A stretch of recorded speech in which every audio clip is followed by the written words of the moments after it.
best way to put it. I was rounding around guys, and we got after it. Coaches have credited your understanding of the offense. How much more do you feel comfortable in understanding this offense than this time last year? Yeah, I mean, I think it's a big step.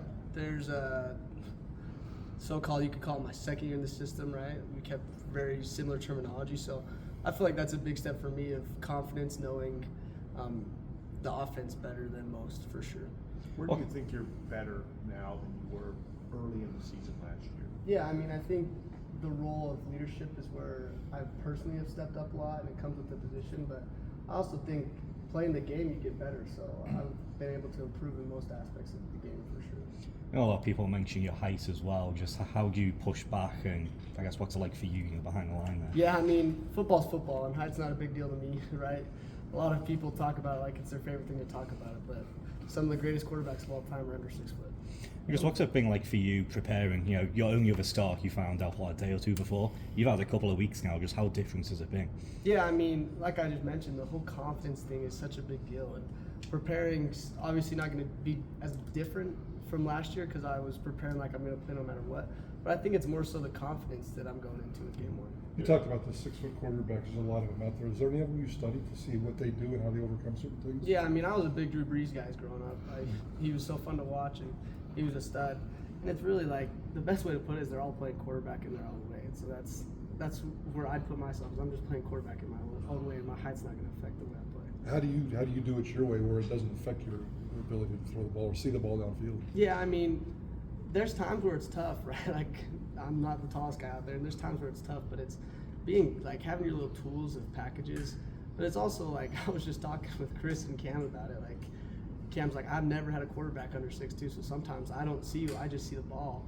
And then they ask the question of how do I see them? I'm like, I'm just expecting you guys to be in the right spot. So you guys need to be there. And I mean, obviously there's a lot that goes into it, but it's just, I mean, I'm just playing football. So. Maddux, what is it? I mean, QB1's one thing, but QB1 at Boise State. What is that? What's the responsibility that comes with that? Yeah, I mean, Boise State football is the biggest thing in Idaho. So there's obviously responsibility, but I think the best way to put it is I got a bunch of guys around me that are going to go make plays. I mean, there's so many weapons, and so I can't do this thing by myself. So I got to trust those guys, and I do. Those guys are all studs. There's 8 wide receivers that are ballers. We've got 5 running backs that could play anywhere around the country right now, and so our O-line is as dominant as they come. I mean, at this point, it's just those guys are helping me. We've talked to you about the chip on your shoulder thing. We talked about it last time, but just given the announcement and the social media and everything else, I mean, just how eager are you to go out there and show people game one, that you're the right guy for the job? Yeah, I mean, the chip on the shoulder, I wouldn't say it's ever changed, right? It's now I'm trying to be the best for myself, but also for the team. I mean, we just talked about it. There's a whole team relying on me doing my job every play of the game. So that's where I'm at, more like my mentality of going in and trusting those guys, doing the right thing when it's needed. Does it bother you at all? I guess just some of that stuff. Like, hey, man, what we talked about last time. You've already played here and shown you can have success, and you've now won this job twice.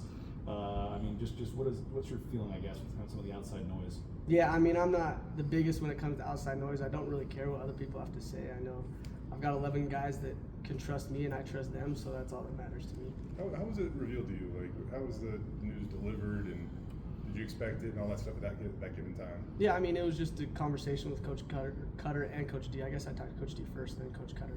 And yeah, I mean, at that point, I felt like I have done everything I possibly could, so I was expecting it. And I mean, it was a good conversation, simple and fast.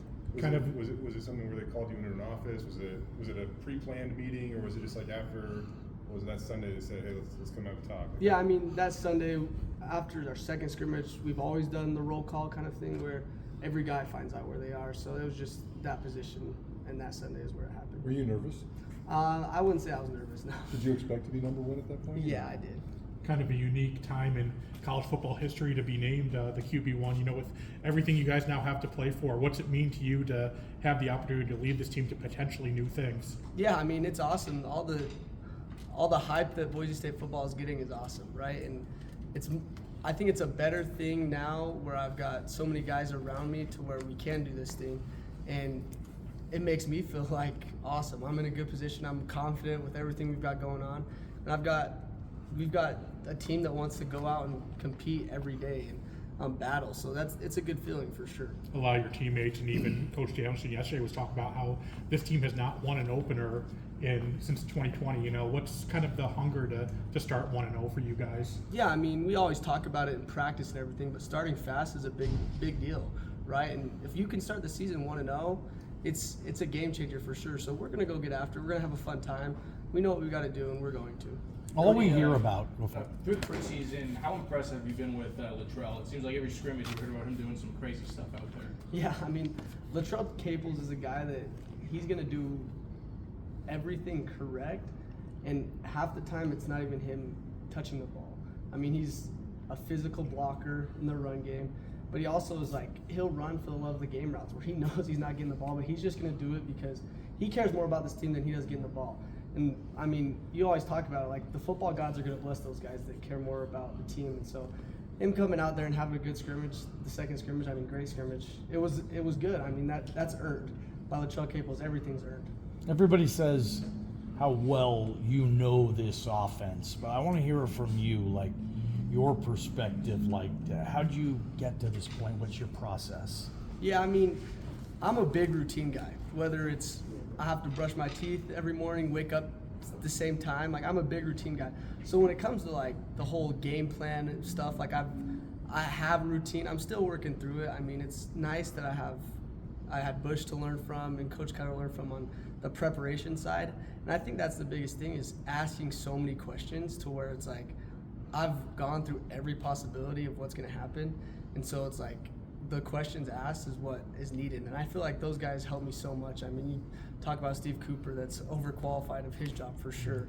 And so he's a big help. I mean, all those guys are big helps to me. And that's what I almost call my process, is relying on those other people, right? Obviously individual stuff, but those guys are the biggest helps. Coach Cutter has worked with a lot of great quarterbacks. What's the biggest tip do you think he's given you? Yeah, I mean, Coach Cutter is obviously one of the most knowledgeable guys to coach, and so it's like I'm able to learn so much from him. And I think the tips aren't so much football, but just like he's coached professional quarterbacks multiple times, and so understanding what he's saying and putting out on the table has been said at the highest level to the highest guys.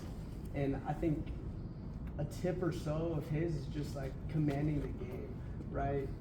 The game is, at times people make it too hard. So it's like creating the game so simple, making the simple plays. He talks about all the time, like layups and simple plays of football. So that's a big tip of his for sure. How's Malachi, been ever since he obviously found out he didn't win it, and what did you see from him during fall camp? Yeah, I mean, he's a stud. He's a baller. He's got a lot of talent, and I think he's done a really good job of like responding in ways, being a good teammate.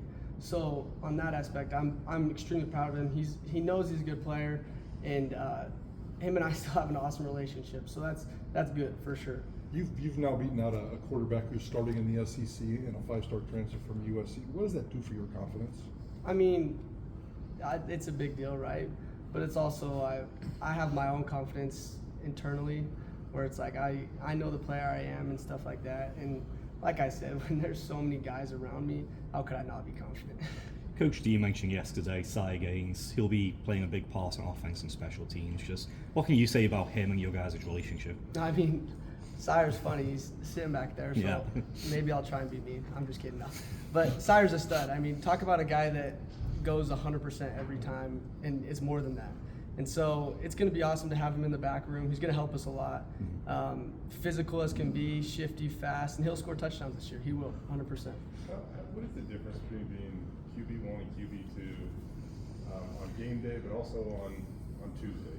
What are the differences for you? I mean, I wouldn't like to say there's very much of a difference, because in the way I'm preparing the same. I think the slightest difference is how many like practice reps are being given. Obviously, reps have to be taken from the twos because of anything could happen. So the biggest difference I'd say is more just like the practice. But when it comes to preparation and meetings and everything, it's very similar. And it's got to be the same, because you never know what could happen. There's a lot of intangibles in sports, and you've been described by several people as a winner. Leadership in high school, state championships in high school, winning certain battles in college as a freshman. Where did that come from? I mean, I couldn't say exactly where it came from, but I was raised by a good father that kind of taught me to compete all the time. So that's the best way to put it. And I mean, I grew up with 4 brothers that from the womb we were competing in certain ways. So that's the best way to put it. Like my family, and then also just growing up, you meet so many other athletes, and that competition of each other like rubs off.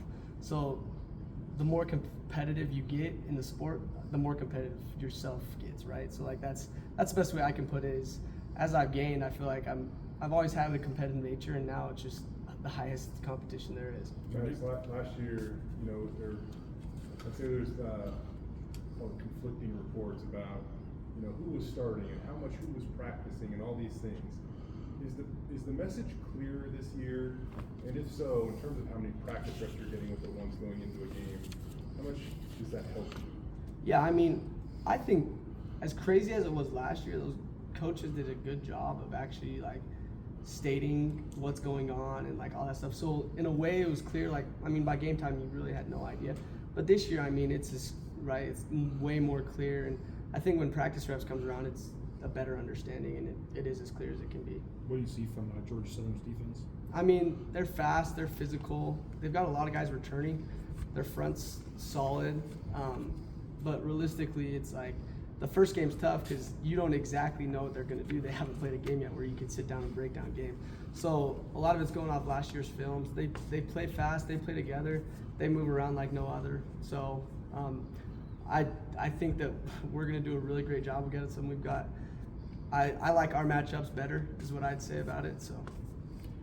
You know probably better than most, you know, coaches here are always going to be looking for what gives the team the best chance to win. So what do you have to do to kind of keep this job? Is just simply winning, or is there more to it?